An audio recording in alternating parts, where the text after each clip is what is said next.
une anthologie des lectures des paroles de Dieu Tout-Puissant.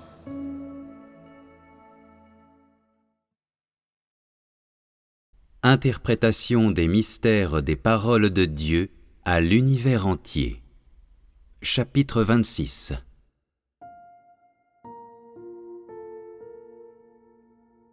De toutes les paroles que Dieu a prononcées, on peut voir que le jour de Dieu approche chaque jour. C'est comme si ce jour était juste devant les yeux des hommes, comme s'il allait arriver demain. Ainsi, après avoir lu les paroles de Dieu, tous les hommes sont terrifiés et ont aussi une certaine impression de la désolation du monde. Comme des feuilles tombent dans la brise, sous une pluie légère. Des hommes disparaissent sans laisser de traces, comme s'ils s'étaient tous entièrement volatilisés. Tous ont un sentiment d'inquiétude, et bien que tous les gens fassent de grands efforts et souhaitent satisfaire la volonté de Dieu, et que chacun utilise toute sa force pour satisfaire les intentions de Dieu, afin que la volonté de Dieu soit faite facilement et sans obstruction, un tel sentiment est toujours mêlé à une sensation de mauvais augure. Prenez les déclarations d'aujourd'hui. Si elles étaient diffusées aux masses, annoncées à tout l'univers, alors tous les hommes s'inclineraient et pleureraient, car dans les paroles « Je veillerai sur toute la terre » et « Apparaissant à l'Orient avec justice, majesté, colère et châtiment, je me révélerai aux myriades des hôtes de l'humanité. » Tous ceux qui comprennent les choses spirituelles voient que personne ne peut échapper au châtiment de Dieu et que tous seront séparés selon leur espèce après avoir éprouvé la souffrance du châtiment. Vraiment, c'est une étape de l'œuvre de Dieu et personne ne peut changer cela. Quand Dieu a créé le monde, quand il a conduit l'humanité, il a montré sa sagesse et sa splendeur, et ce n'est que lorsqu'il mettra fin à cette ère que les hommes verront sa justice, sa majesté, sa colère et son châtiment véritable. De plus, ce n'est que par le châtiment qu'ils peuvent voir sa justice, sa majesté et sa colère. Il faut emprunter ce chemin, tout comme dans les derniers jours, l'incarnation de Dieu est nécessaire et indispensable. Après avoir proclamé la fin de toute l'humanité, Dieu montre à l'homme l'œuvre qu'il fait aujourd'hui. Par exemple, Dieu dit « L'Israël d'autrefois a cessé d'être, et l'Israël d'aujourd'hui s'est levé, droit et imposant dans le monde, s'est levé dans le cœur de tous les hommes. L'Israël d'aujourd'hui atteindra sûrement la source de l'existence à travers mon peuple. Ah, Égypte haineuse, comment peux-tu ne pas exister dans mon châtiment ? Dieu montre délibérément aux gens les conséquences auxquelles deux pays diamétralement opposés font face entre ses mains. Se référant en un sens à Israël, ce qui est matériel, et en un autre, se référant à tous les élus de Dieu, c'est-à-dire à la manière dont les élus de Dieu changent à mesure qu'Israël change. Quand Israël aura entièrement repris sa forme originelle, tous les élus seront par la suite rendus complets, c'est-à-dire qu'Israël est un symbole significatif de ce que Dieu aime. L'Égypte, entre-temps, est la convergence représentative de ceux que Dieu déteste. Plus le pays se décompose, plus ceux qui sont détestés par Dieu deviennent corrompus, et puis Babylone tombe. Cela forme un contraste clair.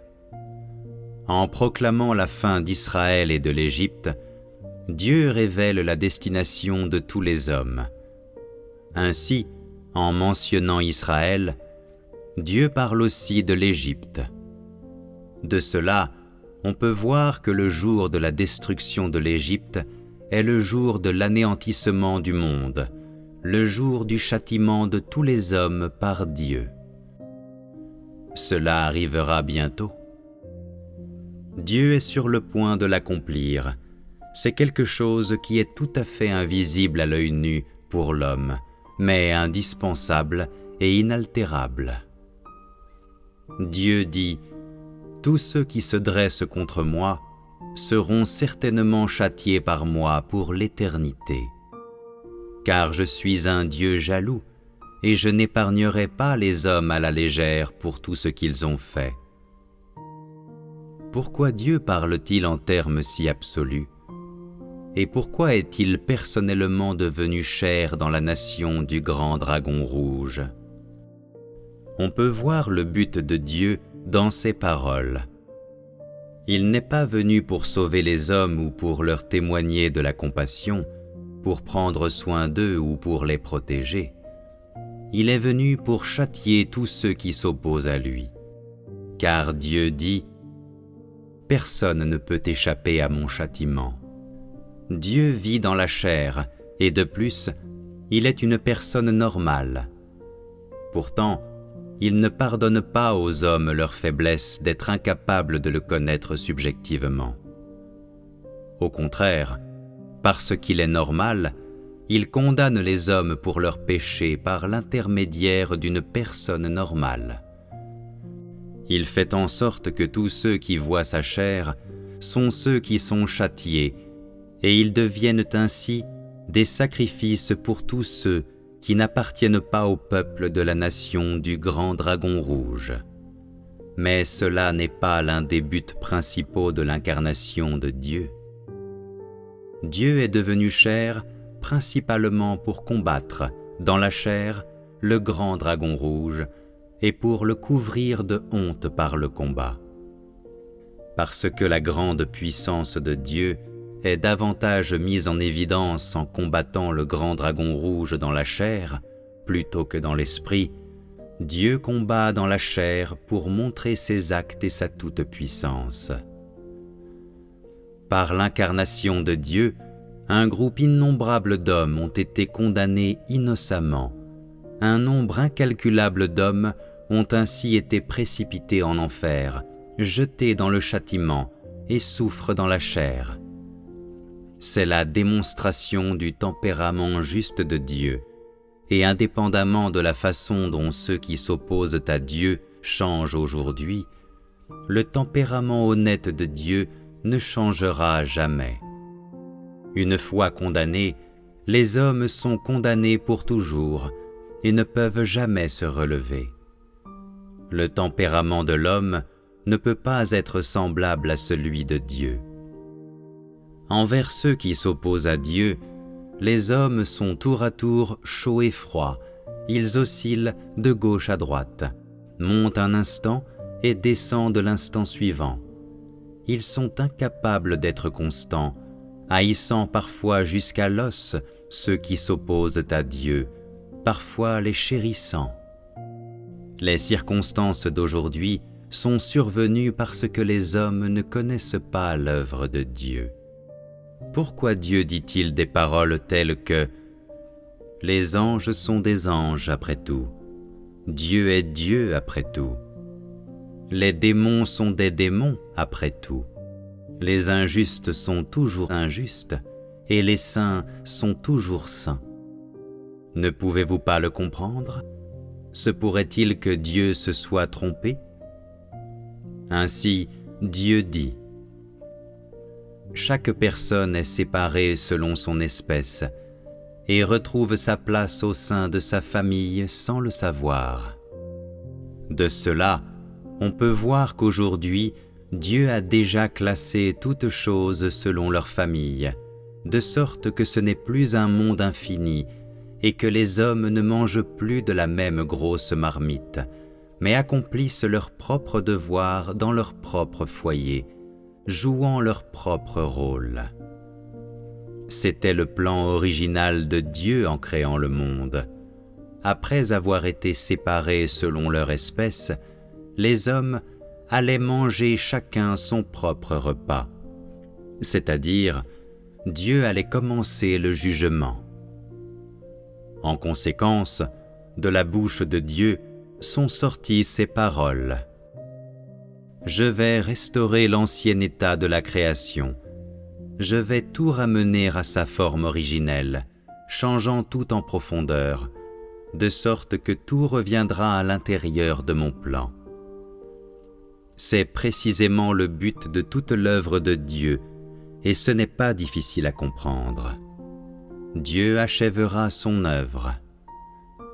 L'homme pourrait-il faire obstacle à son œuvre? Et Dieu pourrait-il briser l'alliance établie entre lui et l'homme? Qui pourrait modifier ce qui est fait par l'Esprit de Dieu? Est-ce que n'importe quel homme le pourrait?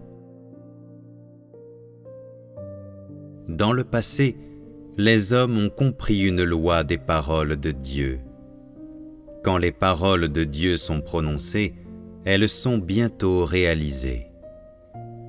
Il n'y a pas de fausseté en cela, puisque Dieu a dit qu'il châtiera tous les hommes, et en outre, puisqu'il a émis ses décrets administratifs, on peut voir que l'œuvre de Dieu a été réalisée jusqu'à un certain stade. La constitution qui a été décrétée pour tous les hommes concernait leur vie et leur attitude envers Dieu. Elle ne s'est pas attaquée à la racine. Elle n'a pas dit qu'elle était basée sur la prédestination de Dieu, mais sur le comportement de l'homme à ce moment-là. Les décrets administratifs d'aujourd'hui sont extraordinaires et ils parlent de la manière dont tous les hommes seront séparés selon leur propre espèce et recevront des châtiments proportionnels à leurs actions. Sans une lecture attentive, on ne peut y trouver aucun problème, parce que c'est seulement pendant l'ère finale que Dieu sépare toutes choses selon leur propre espèce. Après avoir lu cela, la plupart des hommes restent perplexes et confus. Ils adoptent encore une attitude tiède, ne voient pas l'urgence de l'époque, et donc ils ne considèrent pas cela comme un avertissement. Pourquoi à ce stade, les décrets administratifs de Dieu, qui sont annoncés à l'univers entier, sont-ils montrés aux hommes? Est-ce que ces hommes représentent tous les hommes dans l'univers? Se pourrait-il que, par la suite, Dieu démontre plus de compassion envers ces hommes? Ces hommes sont-ils devenus bicéphales? Quand Dieu châtiera les hommes de l'univers entier, quand toutes sortes de catastrophes arriveront, des changements se produiront dans le soleil et la lune à cause d'elles. Et quand ces catastrophes se termineront, le soleil et la lune auront été altérés, et l'on appelle cela la transition. Il suffit de dire que les désastres du futur seront sérieux. La nuit pourrait prendre la place du jour, le soleil pourrait ne pas se lever pendant 1 an, il pourrait y avoir plusieurs mois de chaleur brûlante, une lune décroissante pourrait toujours faire face à l'humanité, il pourrait y avoir l'étrange état du soleil et de la lune apparaissant ensemble, etc. Après plusieurs changements cycliques, finalement, avec le temps, ils seront renouvelés. Dieu accorde une attention particulière à ces arrangements pour ceux qui appartiennent au diable. Ainsi, il dit délibérément, « Parmi les êtres humains dans l'univers, tous ceux qui appartiennent au diable seront exterminés. » Avant que ces hommes n'aient montré leur vraie couleur, Dieu les utilise toujours pour rendre service. Par conséquent, il ne tient pas compte de leurs actions, ne leur donne pas de récompense lorsqu'ils agissent bien, et il ne retient pas non plus leur salaire lorsqu'ils n'agissent pas bien. En tant que tels, il les ignore et leur tourne le dos. ils ne changent pas soudainement à cause de leur bonté, car quel que soit le temps ou le lieu, l'essence de l'homme ne change pas, tout comme l'alliance établie entre Dieu et l'homme, et tout comme, tel que l'homme dit, il n'y aura pas de changement, même si les mers s'assèchent et que les rochers s'écroulent. Ainsi, Dieu trie simplement ses hommes selon leur espèce et ne leur prête pas facilement attention. Depuis le moment de la création jusqu'à présent, le diable ne s'est jamais bien comporté. Il a toujours été cause d'interruptions, de dérangements et de dissensions. Quand Dieu agit ou parle, le diable essaie toujours de participer, mais Dieu n'y fait pas attention. À la mention du diable, la rage de Dieu se déverse, irrépressible.